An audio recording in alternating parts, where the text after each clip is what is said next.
Herkese merhaba. Bugünkü konumuz böbrek hastaları tatil yaparken nelere dikkat etmelidir? Şimdi böbrek hastalığı olup diyalize girmeyenler, böbrek hastalığı olup diyalize girenler, böbrek nakilli olanlar, böbreklerinden protein kaçağı olanlar gibi birçok böbrek hastamız bulunmaktadır. Bu hastalar da tabii diğer insanlar gibi doğal olarak tatil yapmak, dinlenmek isteyeceklerdir. Özellikle de şu yaz dönemine girdiğimiz bu dönemde bu tatil olayları daha da gündeme geldi. Biz de bu amaçla bu videoyu çekmek istedik. Böbrek hastalıklarının bir özelliği var mı? Böbrek hastaları nelere dikkat etmeli? Konularına değinmek istiyoruz. Şimdi bazı maddeler var. Bunlara dikkat etmek şartıyla tüm böbrek hastalarımız da tatilini rahatlıkla yapabilir. Ne bunlar? Birincisi, tatiliniz kesinlikle tedavinizi aksatmayacak şekilde olmalıdır.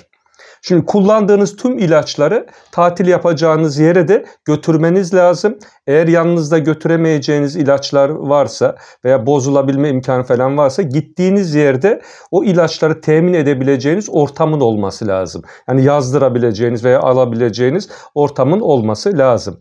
Ayrıca tatilde böbrekleriniz çalışmaya başlamıyor arkadaşlar. Çünkü böbrek hastalıklarının çoğu neydi? Kronik, yani bozuldu mu artık geriye dönüşü olmuyor. Onun için tatile gideyim, ben istediğim gibi yiyeyim içeyim, günümü gün edeyim olmaz. Sonra döndüğünüzde diyalizle veya daha kötü şeylerle uğraşmak zorunda kalabiliyorsunuz. Ölüm riskiniz artabiliyor. Yediğiniz, içtiğiniz o yaşam tarzı değişiklikleri, bunların hepsi böbreği etkilemektedir. Onun için tatil yerinde de yine yeme içme ve yaşam tarzı kurallarına dikkat etmeniz gerekiyor. Asla yeme içmenizi bozmamanız lazım. Peki gittiğiniz otellerde, pansiyonlarda bu yeme içme düzenini ne kadar sağlayabilirsiniz? Çünkü biz ne demiştik toprak böbrek bakımı olarak? Sebzeleri ılık suya veya sıcak suya koyuyorsunuz. İşte sularını atıyorsunuz. Baharatları benim dediğim şekilde ayarlamanız lazım. Sebzelerin közlenmiş olması vesaire. Bunları orada peki sağlayabilir misiniz? Bir de hijyen kurallarına acaba yeterince uyulabiliyor mu otellerde veya o yazlık yerlerde? Çünkü yüzlerce insanın bir arada olduğu bir ortama gidiyorsunuz. Onun için ben genelde hastalarıma, eğer imkanları, bütçeleri varsa otel yerine yazlık veya pansiyon veya kendi kalabilecekleri evleri varsa, yazlıkları varsa buraları kullanabilirlerse çok daha iyi olur. Yani buradaki amaç şu: kendi yemeklerinizi, yeme içmenizi yapabileceğiniz bir mutfağınız olsun kendinize ait. Hatta besinleri eğer evinizden oraya götürme imkanınız varsa, buzdolabı vesaire imkanı varsa çok daha güzel olur. Yine kendiniz aynı evinizdeymişsiniz gibi orada daha hijyenik koşullarda, kurallara daha uyarak hazırlayabilirsiniz. Ama tabii birçok hastamıza şunu söyleyebilir: ya ayda yılda bir kere de tatile gidiyoruz, yine orada da kendimiz mi mutfağa girelim yapalım. Tabii o açıdan da haklı ama dediğim gibi böbrek hastası olmak gerçekten zor bir durum. Çünkü bütün ömrü boyunca nakil olana kadar, nakil hastalarında gevşiyor artık diyet. Normal diğer insanlar gibi hemen hemen. Yine diyalize girenlerde de kısmen gevşiyor ama diyalize girmeyen veya nakil olmayan hastalarda ömür boyu dikkat edilmesi lazım. Yani bunun yazı, kışı, gecesi, gündüzü yok. Böyle bir kuralımız var. Evet. Aslında bir de bir antiparantez açayım buraya. En güzel tatil ne? Ben genelde hastalarıma önerdiğim şu: yani gidip de o 5 yıldızlı otellere, tabii onlar da güzel, paranız varsa gidebilirsiniz de, hem maddi olarak birçok para, binlerce liranız cebinizden çıkıyor, hem oradaki hijyen ortamlarından etkilenebiliyorsunuz, hem de gerçekten böbrek dostu besinlere ulaşımınız çok zor oluyor ve bir de tatil yapayım derken yüzlerce, binlerce insanın bir arada olduğu ortama gidiyorsunuz, daha yorgun dönüyorsunuz. Tatilin amacı ne? Kafanızı biraz dinlemek, kendinizi düşünmek, eşinizle, dostunuzla bir araya gelmek, ama öyle bir ortam oluşmuyor ki o 5 yıldızlı oteller olsun, diğer yerler olsun. Genelde sakin olan yerden daha yoğun olan yere gitmiş oluyorsunuz. Aslında bu tatil değil. Nedense bu son zamanlarda hep bu pompalanıyor. Birçok böyle sosyal medyada da olsun. Bence en güzel tatil, köyünüz varsa, anne babanız orada yaşıyorsa, hayattaysa veya bir bahçeli bir eviniz varsa gidin. Hem büyüklerinizi ziyaret etmiş olursunuz, köyünüzü görmüş olursunuz, eşinizi, çocuğunuzu alın. İşte bu kuzuların, keçilerin, hayvanların, kedilerin, köpeklerin bir arada olduğu yerde güzelce toprakta yürüyün, güneşe çıkın. sağlıklı gıdaları alın, tavukların yumurtalarını taze taze kırın, yiyin. Al size işte 5 yıldızlı otel. Hem anne babanız mutlu olur, hem sevdikleriniz mutlu olur, hem paranız cebinizde kalır, hem de sağlıklı bir tatil yapmış olursunuz. Tabii hayata bakış açısına göre bu değişebilir ama benim genelde önerim bu yönde. Peki, hemodiyaliz ve periton diyalizi hastalarında tatil açısından bir parantez açmamız lazım. Çünkü periton hastaları genelde ne yapılıyordu? Günde 4 defa sürekli ayaktan periton diyalizi dediğimiz veya aletli periton diyalizi, gece bağlanıp sabaha kadar olanı vardı. Şimdi genelde CAPD dediğimiz günde 4 defa bu solüsyonları değiştirmeleri lazım periton diyalizi hastalarının. Onun için tatile gideceği yere gitmeden önce firmalarıyla irtibata geçip o otel odasına veya gideceği neresiyse, kampsa, yazlıksa, evi ise oraya solüsyonların önceden gitmiş olması gerekiyor arkadaşlar. Ve bulunduğu ortamın da temiz bir ortam olması lazım. Çünkü peritonit, o periton iltihabı olabiliyor bunlarda. Katter enfeksiyonları olabilir. Bir tuvaleti temiz, kendisine ait bir lavabosunun olması lazım. O zaman yine tatilini yapabilir. 6 saatte bir değişimini yapar, odasına gelir, yine günlük işlerine devam edebilir. Ve aletli periton diyalizi yapıyorsa da geceden yine solüsyonlarını bağlaması lazım. Onları yine daha öncesinden irtibata geçip odasına yerleştirmesi lazım. Peki, hemodiyaliz hastaları ne yapması lazım? Şimdi haftada bir girenlerde genelde çok sorun olmuyor arkadaşlar. Haftada bir kere diyelim cuma günü diyalizine girdi. Cumartesi günü tatil yerine gider. 6 gün boyunca tatilini yapıp tekrar geri dönebilir. Haftada 2 olanlarda da yine çok sorun olmuyor. İşte ya pazartesi, cuma veya salı, cumartesi. Genelde günlerimiz bu. İşte salıdan diyalizine girer. O gün biraz istirahat eder. Çarşamba, perşembe, cuma 3 gün en azından tatil yapmış olabilir. Çok uzun soluklu yalnız yapacaksa veya haftada 3 kez genelde giriliyorsa, ki en sık olanı bu zaten hastalarımızda, işte pazartesi, çarşamba, cuma veya salı, perşembe, cumartesi, yani gün aşırı gibi. Bir gün giriyor, bir gün istirahat ediyor, ertesi gün tekrar giriyor. Zor, gerçekten zor. O zaman ne yapmaları lazım? Gitmeden önce o tatil yerine veya bulunacakları yere yakın bir diyaliz merkezi bulmaları lazım. Yani ya o diyaliz merkezinin kendi servis arabası olması gerekiyor veya kendi arabalarıyla oraya ulaşabilecekleri bir yeri önceden ayarlamaları lazım. Yoksa gittikleri zaman bazı yerler çok küçük oluyor. İşte Muğla olsun, şey olsun, orada birçok yazlıkçılar geliyor, yurt dışından gelen oluyor. Tatil turizmi denen bir şey var. Yer kalmıyor. O zaman da hastalar çok zorluk çekebiliyor. Diyalizine girebilmiyor. Aksamalar olabiliyor. Hijyen kurallarında çok zorlamalar oluyor. Günde 4 seans diyaliz yapılan yerler oluyor. Yani birisi giriyor, hemen böyle tam makineleri temizleyemeden yine bir sonrakini alabilme durumlarıyla bile biz hatta 5 kez bile yapmaya çalışanlar var. Yani bu olacak iş değil. Yani bu kurallara, hijyenlere, bu bekleme, yıkamaları falan oluyor. Bunların hepsinin standardı var. Ama tabii zorlamayla da olmaz. Hem orada çalışanlara zulüm olur bu, hem hastalara eziyet olur. Zaten kurallara da bu aykırı. Öncesinde haber verilmesi lazım, yerinizin ayarlanması lazım. Ancak ondan sonra tabii ki gidip orada diyalizinizi de alabilirsiniz. Peki, yaz tatilinde gittiniz. Başka neler var orada? Topraklarla da iç içesiniz. Biz ne demiştik toprak böbrek bakımı olarak? Topraklama da çok önemliydi. Hani haftada 2 veya 3 kez 15 ile 30 dakika kadar toprak, kum, çimen, sahilde yürüyüş yapabilirsiniz. Peki bu yaz döneminde bunun bir yalnız özelliği var. Şimdi günümüzde neler var? Bu keneler çok yaygın. Özellikle yaz döneminde bu Kırım-Kongo kanamalı ateşi denen bir durum söz konusu. Arkadaşlar, yürüdüğünüz ortamın nasıl olması gerekiyordu? Özellikle diyabet hastaları buna çok dikkat etmeleri lazım. Eğer ayak tabanınızda açık yaranız varsa veya topukta falan derin çatlaklarınız varsa, toprakla temas ettiğinde oradaki bakterileri, işte enfeksiyöz ajanları, parazitlerin girme riski varsa o zaman yürümemeniz lazım. Veya ne yaparsınız? Ayak sırtınızda var. O çok önemli değil. Veya ortam çok temiz değil. İşte parazitler olabilir vesaire. Oturun bir yere. Önünüzü güzelce temizleyin. Temiz toprak çıksın. Ayağınızı toprağa değdirin. Bu bile olabilir. Veya yürüme sorunu olan bazı yaşlı hastalarımız oluyor. Dizlerinde problem oluyor. Onlar da yine oturarak da bu işi yapabilir. Yani ayağınız, eliniz toprağa değsin. Bu çok faydalı. Yani bu parazitlere de dikkat etmek lazım. Bu kenelere de dikkat etmek lazım. Çünkü hastalığın taşıyıcısı olan keneler özellikle bu yaz döneminde çok aktif oluyor ve topraktan da geçebiliyor bunlar. Bu da akılda olması lazım. Ayrıca bu kumadin ve heparin gibi ilaç kullananlar topraklamayı haftada 2 kere 3 kere değil de haftada 1 kez yapmalar lazım. Başka hamile olanların da yine bu topraklamadan uzak durması lazım. Çünkü doğumu tetikleyebiliyor. Ve bir de toprağın sıcaklığı bu yaz döneminde tabii çok sıcak olmaması lazım. Sabahta çok soğuk da olmaması lazım. İşte ılık sıcaklıkta olması gerekiyor. Biz kışın önermiyoruz. Yazın çok sıcağında. Bu da önermiyor. İkindiye doğru toprak biraz serinlediği zaman o zaman yürüyorsunuz. Yani bunların hepsine dikkat edin arkadaşlar. Geçen bir hastamıza söyledik. Gitmiş parkta mesela yapmış. Şimdi hayvanların da her yer beton olduğu için ne yapıyor hayvanlar? Yumuşak bir yere alıyor. İdrarlarını, dışkılarını yapmak için kuma yapıyorlar. Hasta da gitmiş o dışkılı kumlarda mesela yürüyor. O sonra ayakları mantar olmuş.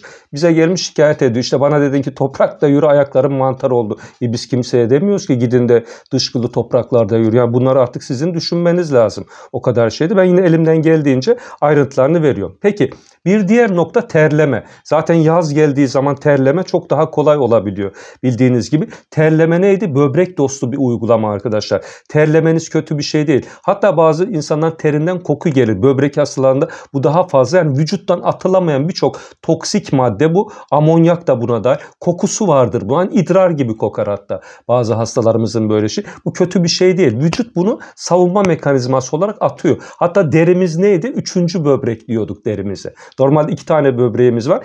3. böbreğimiz de derimiz. Deriden de üre, amonyak, ağır metaller gibi birçok toksik madde atılabiliyor. Bu çok güzel bir şey. Bunu yazın da yapabilirsiniz arkadaşlar. Bizim genelde önerimiz neydi? İşte haftada 2 kere veya 3 kere bu terleme işlemlerini yapabilirsiniz. Kış dönemlerinde biz genelde bunu sauna ile yapıyorduk. İşte sauna eşofmanlarla yapıyorduk. Veya bu kaplıcalarda falan yapıyorduk. Ama şimdi yaz döneminde kaplıcaya gitmeye, saunalara gitmeye gerek yok. Normal açık havada yürümekle de bunu sağlayabilirsiniz. Veya hafif bir eşofman giyersiniz yine. Hemen terleme imkanı olabiliyor. Yalnız bu yaz döneminde neye dikkat edeceksiniz? Çok sıcak güneşin tam tepede olduğu zamanlar bu işlemleri yapmayın arkadaşlar. Bir de illa ben saunaya girmek istiyorum diyorsanız da bunun da miktarları var. Haftada 2 kez 15 ile 30 dakika 50 dereceyi geçmeyecek sıcaklıktaki saunalar. Veya kaplıcaya gitmek istiyorsanız yine aynı şekilde 50 derecenin altında olması lazım bu kaplıcalarında. Ve kaplıcalarında mümkünse durma süresi 20 dakikadan az olması gerekiyor. Peki hangi hastalarda özellikle bu terleme işlemini biz istemiyoruz, yapılmasını önermiyoruz? Epilepsisi olanlarda, ateşli hastalığı olanlarda, vücutta açık yarası olanlarda, solunum zorluğu, sedef hastalığı, taşikardi dediğimiz çarpıntı olanlarda, tiroid bezinin çok çalıştığı hipertiroidi dediğimiz durumlarda ve ileri dönem kalp yetmezliği olanlarda, sıcağa tahammül edemeyenlerde terleme yöntemini önermiyoruz arkadaşlar. Evet. Bir şey öneriyorsak önermediğimiz durum da oluyor. Bunlara da dikkat edin. İleri derece kalp yetmezliği. Gidip de adamı saunaya, kapalı bir ortama sokarsanız kalp krizini tetiklersiniz. Yani bunları bilmeniz lazım. Gidip de hamama 70 derece 80 derece ortamda hiç durulur mu? O buharda durulur mu? O zaman ne olur? Hem astım için zararlı hem kalp yetmezliğini tetikler. Hipoksiye yol açar. Kalp krizi geçirirsiniz. Miktarlara 50 derecenin altında. Rahatsız oldunuz. Hiç yapmayın o zaman. Ya ama terleme dediğim gibi faydalı, yapabilenler yapabilir. Peki spor yapmak istiyorum. Havalar ısındı. Dışarıya çıkmak istiyorum. Çok güzel. Biz normalde ne öneriyorduk hastalarımıza? Haftada 3 ila 5 kez 30 ila 45 dakika egzersiz yapmalarını öneriyorduk. Yüzme için geçenlerde video yapmıştık zaten. Diyaliz hastaları da periton, hemodiyaliz bunlar da yapabilir. Kateterlerini korumaları lazımdı. Havuzlarda veya denizlerde çıktıktan sonra mayolar nasıl olacaktı? Islak kalmamanız gerekiyordu. Hemen değiştirmeniz gerekiyor. Bu kurallara uyarak rahatlıkla yüzme yapabilirsiniz. Başka? Yürüme en güzeli açık havada, temiz havada güzel yarım saat günde 45 dakikaya kadar yürüyün. Yalnız 1 saati geçmek çok uygun değil. Yani maksimum belki 1,5 olabilir. Genelde 1 saatin altında tutuyor. Yani 5 kilometre kadar bir yürüyüş yapabildiniz mi güzel. Ama yürüme nasıl olması lazım? Düz yolda. Yokuş yukarı, yokuş aşağı böbrek için uygun değil arkadaşlar. Yine koşu da yapılabilir ama yüksek tempo böbrek hastaları, kalp hastalıkları için iyi değil. Düşük tempolu koşular veya hızlı yürümeler yine yapılabilir. Bisiklet sürme açık havada mis gibi parkurlarda bunları da yapabilirsiniz veya öyle bir ortamınız yoksa evinizdeki yine bisikletleri de kullanabilirsiniz. Kondisyon bisikletleri olmak üzere. Yine evinizde aerobik egzersiz veya açık havada aerobik egzersizler yapabilirsiniz. Yürüme sorununuz varsa, dizlerinizde problem varsa o zaman da oturduğunuz yerde sandalyede de yapılan birçok egzersiz var. Kolları kullanarak işte pilatesler mesela var bunlar. Pilates topu, pilates lastiğiyle de yine egzersizlerinizi yapabilirsiniz. Vücut geliştirme, ağır kaldırma, halter gibi egzersizler özellikle şu yaz döneminde hiç önermiyoruz. Kışın da önermiyoruz. Yazın daha fazla kalbi yorup kalp krizini tetikleyebilir arkadaşlar. Bundan da uzak durmanızda fayda var. Güneşlenme. Tam güneşin bol olduğu bir döneme girdik. Normalde D vitamini sentezi için ne gerekiyordu arkadaşlar? Güneş. Güneşin neyi? Ultraviyole B denen bir ultraviyole lazım. Sağlam bir cilt lazım. Oradan karaciğer lazım. 25 hidroksilasyon. Oradan da böbrek lazım. 1 alfa hidroksilasyon. Hepsi bir araya gelince 1,25 dihidroksikolekalsiferol denen aktif D vitamini sentezi. Onun için D vitamini sentezi çok zor arkadaşlar. Bazı hastalar diyor ki işte hastalığı olmayanlarda işte ben güneşin altında çalışıyorum. Tarımcıyım, işte çiftçiyim. Gerçekten yüzü simsiyah olmuş. Ama D vitaminine bakıyoruz. Normalde en az 20 olması gereken değer 5. Nasıl oluyor bu? Demek ki işte sorun var. Ya karaciğerde ya böbrek hastalığı olanlarda da zaten istersen 20 saat güneşte kal. Yine D vitamini düşük olabiliyor. Onun için dışarıdan o zaman takviye almak lazım. Ama en azından şu güneş faktörünü ortadan çıkaralım diye güneşlenmeyi hastalarımıza öneriyorum. Peki bu yaz döneminin bununla ne ilgisi var? Tatilin ne ilgisi var? Tatile gidiyoruz. Kesinlikle yaz güneşini kafadan almayın arkadaşlar. Baş kısmından almayın. Özellikle hipertansiyon olanlarda beyin kanamasını tetikleyebiliyor. Gidip güneşin altında bazıları duruyor böyle işte sahilde vesaire. Bu kesinlikle zararlı. Kafanızı mutlaka korumanız lazım. Ya bir şapkayla ya başka bir şeyle ya ıslak havluyla. Nereden alacaksınız yaz güneşini? Kolunuzun iç tarafından veya bacaklardan.